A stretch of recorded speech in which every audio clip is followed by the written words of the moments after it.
চৰকাৰী আঁচনিৰে লাভান্বিত ধুবুৰীৰ এগৰাকী কৃষক।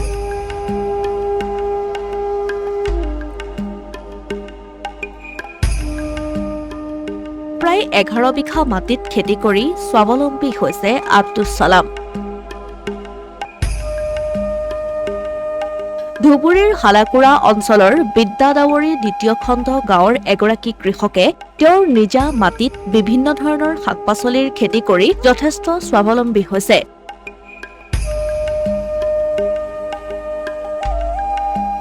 গাঁওখনৰ আব্দুছ ছালাম নামৰ কৃষকজনে প্ৰায় 6 বিঘা মাটিত নেমু, পটল, বেঙেনা খেতি কৰাৰ লগতে 5 বিঘা মাটিত আলু খেতি কৰি লাভান্বিত হোৱা দেখিবলৈ পোৱা গৈছে।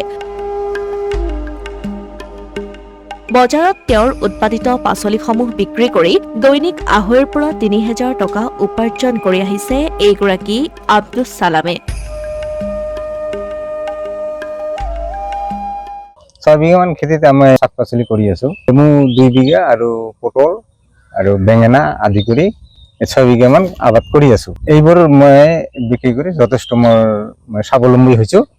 আলু খেতি কৰিছো, বেঙেনা খেতি কৰিছো আৰু বগৰী আছে, নেমু খেতি আৰু পটল, এইবোৰ খেতি কৰি মই যথেষ্ট স্বাৱলম্বী হৈছো। দৈনিক বিক্ৰী হৈ আছে 2,000 পৰা 3,000 টকা। ভাৰতৰ প্ৰধানমন্ত্ৰী নৰেন্দ্ৰ মোদীয়ে কৃষকৰ প্ৰতি লোৱা ভূমিকাক তেওঁ শলাগ লৈছে।